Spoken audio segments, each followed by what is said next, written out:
Everyone, आप सबका स्वागत है मेरे चैनल राहुजा क्लासेस पर। बच्चों, आजकल हमारी सीरीज चल रही है सीरीज फॉर अकाउंटिंग रेशियोज।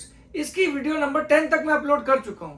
अब इसमें सिर्फ 2 वीडियोस रह गई हैं और उसके बाद ये सीरीज हमारी समाप्त हो जाएगी और मैं एक नई सीरीज के साथ आऊंगा। बच्चों, अभी तक मैंने इसमें क्या क्या पढ़ा दिया आपको?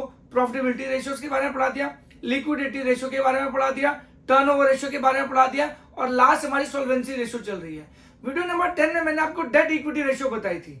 ठीक है बच्चों, आप सबके लिए मैंने अपने YouTube चैनल में अपलोड कर दी है पूरी प्लेलिस्ट, जिसमें मैंने सारी सीरियल वाइज जो ये वीडियोस हैं डाल दी गई हैं। आप कोई भी कंसेप्ट समझना चाहें अपनी कन्वीनियंस के हिसाब से समझ सकते हैं। इन केस फिर भी कोई आपको डाउट आता है तो कमेंट सेक्शन में जरूर बताइएगा, मैं जल्द से जल्द उसको सॉल्व करने की कोशिश करूंगा। आज हम वीडियो नंबर 11 को शुरू करने जा रहे हैं। ये बहुत इंपॉर्टेंट वीडियो है क्योंकि सॉल्वेंसी रेशियो की इंपॉर्टेंट रेशियो को कवर करती है, जिसका नाम है प्रोप्राइटरी रेशियो। बच्चों, प्रोप्राइटरी रेशियो बहुत इंपॉर्टेंट है। क्यों? क्योंकि एक तो ये वाइवा में बहुत पूछी जाती है। सबसे ज्यादा वाइवा में यही क्वेश्चन पूछा जाता है और बच्चे भूल जाते हैं कि भाई क्या कंसेप्ट था, क्या फॉर्मूला था, और इसका एनालिसिस भी पूछा जाता है। तो मेरी आपसे रिक्वेस्ट है, प्रोप्राइटरी रेशियो को जरूर ढंग से समझिएगा। प्रोप्राइटरी रेशियो का फॉर्मूला क्या होता है बच्चों? इक्विटी और शेयर होल्डर फंड और प्रोप्राइटर फंड अपॉन में टोटल एसेट, ये इसका फॉर्मूला है। अगेन, कोई भी रेशियो समझनी है तो 2 तरीके से समझनी पड़ेगी, एक उसकी कंप्यूटेशन और एक उसका एनालिसिस। इसको समझने के लिए पहले याद रखिएगा ये थोड़ी अलग कैसे है। एक, ये प्योर रेशियो फॉर्म में भी मेजर हो सकती है, ठीक है जी। दूसरा, ये परसेंटेज में भी मेजर हो सकती है। तो इसमें याद रखिएगा प्रोप्राइटरी रेशियो की खासियत होती है कि ये प्योर रेशियो फॉर्म में भी मेजर हो सकती है और परसेंटेज फॉर्म में भी मेजर हो सकती है। मैं थोड़ा एग्जांपल देके आपको समझाता हूं। मान लो आपकी equity oblique share holder fund, ठीक है जी, ऑब्लिक प्रोप्राइटरी फंड आपका 12 लाख रुपए है, ठीक है जी। और उसके बाद आपके टोटल एसेट जो गिवन है वो आपके 16 लाख रुपए है। तो अब यहाँ पे क्या है, अगर हम इस फॉर्मूला को यूज करें प्रोप्राइटरी रेशियो, तो हमारा फॉर्मूला क्या है? इक्विटी यानी 12 लाख अपॉन में 16 लाख। अगर मैं इसको डिवाइड करूं तो 0.75:1। तो अगर ये ऐसे मेजर की जाएगी तो ये प्योर रेशियो है। और अगर इसको हम परसेंटेज में निकालेंगे तो आप सबको पता ही है, हमें परसेंटेज में निकालने के लिए 100 से मल्टीप्लाई करना पड़ेगा और ये 75% बन जाएगी। तो अगर ये प्योर रेशियो में की जाएगी मेजर तो वो ऐसे लिखी जाएगी, अगर परसेंटेज में होगी तो बच्चों ऐसे लिखी जाएगी। पर अब इसको डिटेल एनालिसिस समझने के लिए पहले कंप्यूटेशन पे आते हैं, इसके फॉर्मूले पे आते हैं, फिर हम इसके एनालिसिस पे जाएंगे बाकी रेशियोज की तरह। चलिए, अब अगर हम इसकी कंप्यूटेशन समझें तो वो 2 पार्ट्स में डिवाइडेड है बच्चों। एक शेयर होल्डर फंड जो उसका न्यूमरेटर है, और एक आपका टोटल एसेट जो आपका इसका शेयर होल्डर फंड है, जिसे हम इक्विटी बोलते हैं या फिर हम प्रोप्राइटर फंड बोलते हैं। ये मैं आपको पूरा डेट इक्विटी रेशियो, यानी जो वीडियो नंबर मैंने आपको 10 पढ़ाई थी उसमें आप देख लीजिए, जो इक्विटी मैंने उसमें पढ़ाई थी वही इक्विटी ये है। बट फिर भी मैं आपकी इजी करने के लिए आपके लिए मैं फॉर्मूले तो आपको बता ही देता हूं, पर अगर आपको डेरिवेशन समझनी है तो वीडियो नंबर 10 को आप देख लीजिएगा। अब ये क्या है बच्चों? हमारी अगेन इक्विटी 2 तरीकों से निकलती है, एक लायबिलिटी साइड अप्रोच से और एक असेट साइड अप्रोच से। लायबिलिटी साइड अप्रोच में हमारा अगेन वही equity share capital plus preference share capital plus reserve and surplus, और अगर रिजर्व एंड सरप्लस में P&L का डेबिट बैलेंस गिवन होगा तो माइनस हो जाएगा। ये मैं डिटेल आपको करा चुका हूं डेट इक्विटी रेशियो में, प्लीज आप वहां देख लीजिएगा ये क्या चीज है। बट इतना बता दिए कि लायबिलिटी साइड से आपकी इक्विटी निकल जाती है, दूसरा असेट साइड से भी आपकी इक्विटी निकलती है। अगेन वही फॉर्मूला, सारे असेट्स लिख लो पहले टोटल। नॉन करंट असेट्स जिसमें आपके again tangible asset, intangible asset, non current investment तभी लेंगे जब ये ट्रेड होगी। Long term loans and advances, ये हमारे सारे क्या हो जाएंगे बच्चों? नॉन करंट असेट्स, प्लस ये सारे क्या हो जाएंगे, ठीक है। उसके बाद आपका करंट असेट CIT CSO, ये मैं शॉर्ट फॉर्म्स आपको करा चुका हूं ऑलरेडी, करंट रेशियो में भी करा चुका हूं। प्लीज ये सारी डिटेल देख लेना कि current investment, inventory, trade receivable, cash and cash equivalent, ये सारी चीजें मैं आपको बता चुका हूं। प्लीज बार बार रिपीट करने की कोई जरूरत नहीं है, इसको आप पुरानी वीडियोस में जाके देख सकते हैं, ये सिर्फ टाइम वेस्ट करेगा, ठीक है जी। प्लस माइनस करंट लायबिलिटी, क्योंकि ये हमारा क्या बनता है बच्चों? Net working capital. मैंने बताया था सेट साइड अप्रोच से non current assets plus net working capital minus non current liability. Non current liability क्या होती है आपकी? लॉन्ग टर्म लोन्स बेसिकली जो आपने ले रखे हैं, जैसे कि डेट बेसिकली सारा, और लॉन्ग टर्म प्रोविजंस। ठीक है जी, ये आपको मैं ऑलरेडी करा चुका हूं डेट के केस में कि जो हमने लोन ले रखा होता है बिजनेस से वो, और लॉन्ग टर्म प्रोविजन जो हमने बना रखे हैं, ये भी मैं आपको डेट इक्विटी के अंदर एक्सप्लेन कर चुका हूं।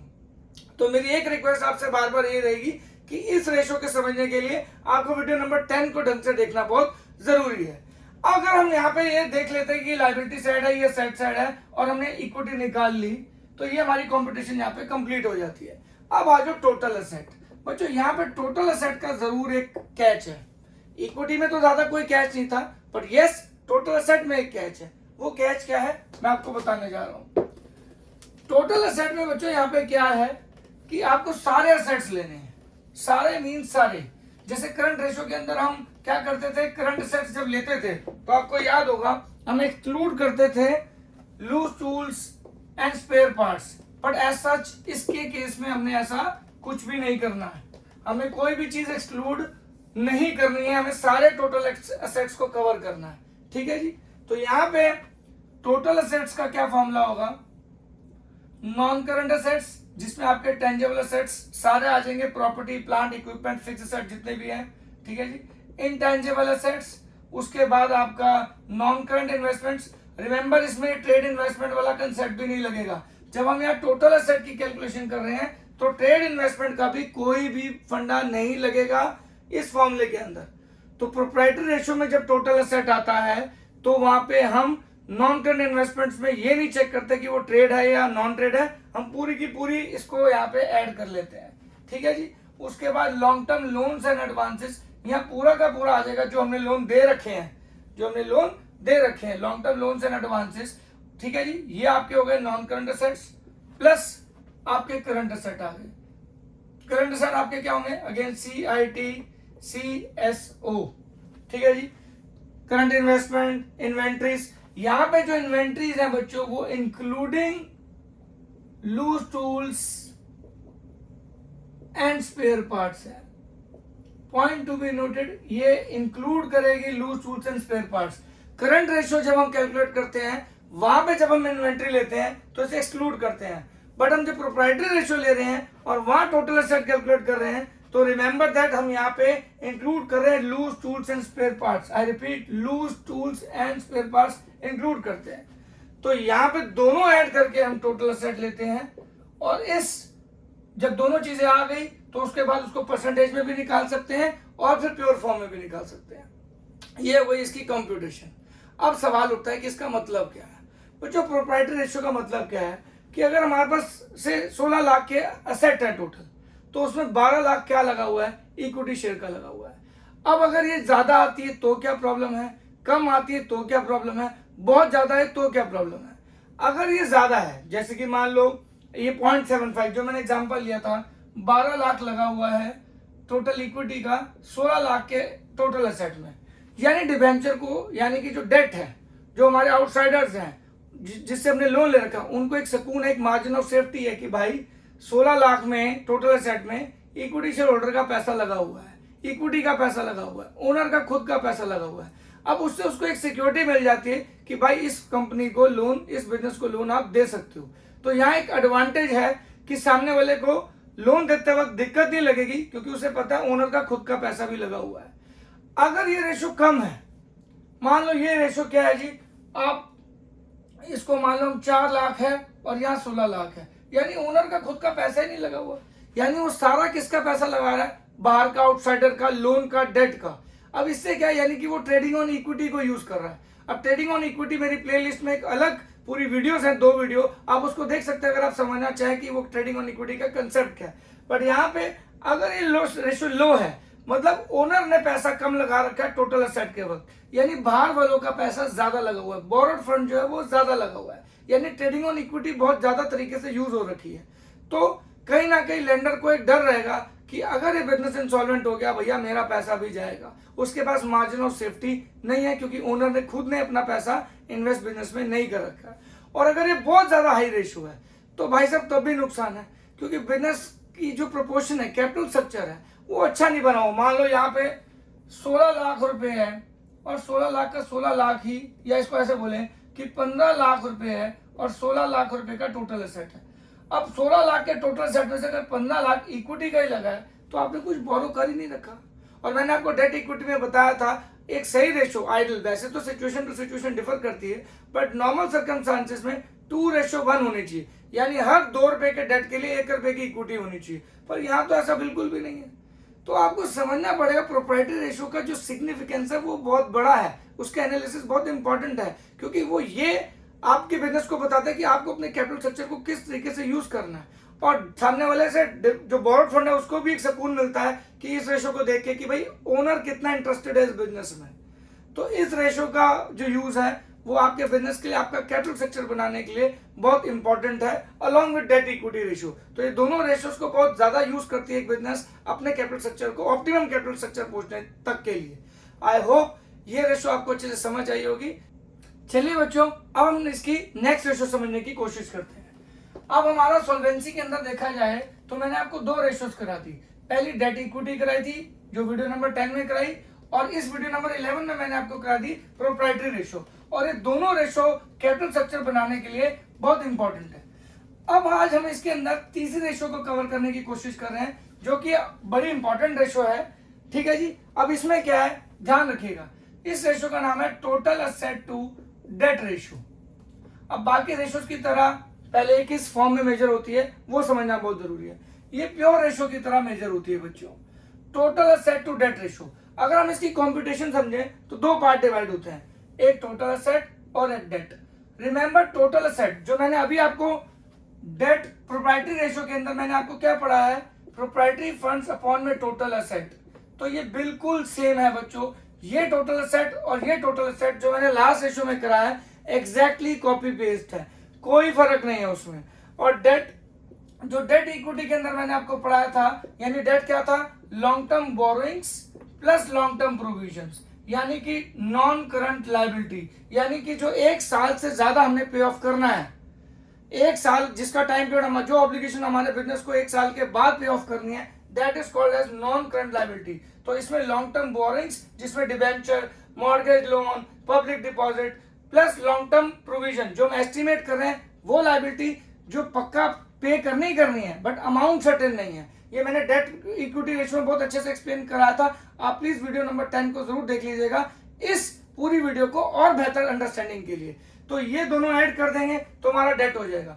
यानी कि इस रेशो में ज्यादा समझने के लिए कुछ है नहीं कंप्यूटेशन के कंटेक्स्ट में। क्यों? क्योंकि टोटल एसेट आपका वही आ गया प्रोप्राइटरी फंड वाला, जिसे अगेन मैं दोबारा अगर लिखना चाहूं तो क्या है, non current assets plus current assets equal to total assets. बस याद रखना करंट एसेट्स में जो इन्वेंट्री है उसमें पूरा loose tools and spare parts ये इंक्लूड करना है, एक्सक्लूड नहीं करना, याद रखना इसे इंक्लूड करना है। प्लीज इसे मत भूलिएगा, ये बच्चे कैलकुलेशन में गलती करते हैं। अदरवाइज नॉन करंट एसेट और करंट एसेट में आपको बहुत बार एक्सप्लेन कर चुका हूं अपनी पुरानी वीडियोस के अंदर। ठीक है जी। तो ये आपके पास क्लियरली आ गया कि हमारा क्या है ये टोटल, और डेट हमारा long term borrowings plus long term provisions. और इसी तरीके से हमारी यहाँ पे इसकी कंप्यूटेशन भी खत्म हो जाती है। अब ये हमें बताती क्या है, इसका एनालिसिस बाकी रेशियोज की तरह। देखो जी, मान लो बच्चों टोटल एसेट आपके हैं 10 लाख के, ठीक है जी, 1 2 3 4 5 6 10 लाख के टोटल एसेट है। अब यहाँ पे डिवेंचर डेट आपका सपोज करो सिर्फ 2 लाख, तो ये कितना हो गया आपका 5:1, क्योंकि प्योर रेशियो है तो इस तरीके से मेजर होगी। यानी कि ठंडे दिमाग से सोचा जाए तो 5 लाख के 5 रुपए के सेट के लिए सिर्फ 1 रुपया आपने डेट से ले रखा है। तो डेट वालों को यह पता लग जाता है कि भाई अगर कल कोई फर्म में घाटा होता है या कोई इंसॉल्वेंसी का खतरा है या कोई बैंकरप्ट होने का खतरा है या उनके पैसे के लिए कितनी मार्जिन ऑफ सेफ्टी देखना है, तो भैया उन्होंने 2 लाख ही दे रखे हैं, माल उनके पास 5 रुपए का पड़ा हुआ है, तो सॉरी 1 रुपया उन्होंने लोन दे रखा है और उसके लिए उनके पास सेट जो है वो 5 रुपए की है। यानी अगर हम सेट बेच के अपना पैसा तो निकाल ही लेंगे। यानी margin of safety for debt ज्यादा हो जाती है अगर ये रेशो बड़ी होगी तो। यानी कि इसका वाइस वर्सा, यानी कि अगर इसका दूसरा पोर्शन देखा जाए, दूसरे कंटेक्स्ट से देखा जाए, तो उसमें क्या है कि ओनर का पैसा जो है वो ज्यादा लगा हुआ है। अगर बोरोड फंड कम लगा हुआ है टोटल असेट के अंदर, तो बाय डिफॉल्ट क्या हुआ, ओनर का पैसा ज्यादा लगा हुआ है, यानी इक्विटी रेशियो जो है, यानी कि इक्विटी में जो पैसा है, इक्विटी ओनर्स का जो पैसा है वो ज्यादा पैसा लगा हुआ है। तो इससे हमें पता लग जाता है कि टोटल असेट किस तरीके से फाइनेंस हुए हैं, बोरोड फंड से हुए हैं या ओनर्स फंड हुए हैं। अगर ये कम है तो वो ओनर्स फंड से पैसा लगा हुआ है, और अगर ये ज्यादा है तो इसका मतलब फिर क्या बात हो जाएगी कि यानी ओनर ने पैसा नहीं लगा रखा, सारा जो पैसा डेट का है वो कहीं ना कहीं टोटल असेट में लग रखा है, ओनर ने खुद तो अपना कोई इंटरेस्ट लगा ही नहीं रखा। तो अगर डिनोमिनेटर बड़ा होगा यहाँ पे, अगर ये 10 लाख हो गया, ये भी 10 लाख हो गया, यानी जितने एसेट हैं वो सारे के सारे बोर्ड फंड से खरीदे गए, ओनर ने तो खुद पैसा लगा ही नहीं रखा। तो ये खतरे वाली बात हो जाती है किनके लिए, जिन्होंने हमें लोन दिया है। तो रिमेंबर दैट ये दोनों रेशियोज, इनफैक्ट जितने भी मैंने सॉल्वेंसी रेशियोज पढ़ाई हैं, ये आपकी लॉन्ग टर्म ऑब्लिगेशंस को मीट करने की एक फर्म की क्वेश्चन, फर्म के पास जो क्वेश्चन है वो है या नहीं है, क्या वो बैंकरप्सी का खतरा तो नहीं है, कैपिटल स्ट्रक्चर बनाना है तो कैसा क्या ऑप्टिमम कैपिटल स्ट्रक्चर बनाए। इन रेशियोज को बहुत अच्छे तरीके से यूज किया जाता है प्रॉपर एनालिसिस करके कि भाई आपको ऑप्टिमम कैपिटल स्ट्रक्चर ऑब्टेन हो सके।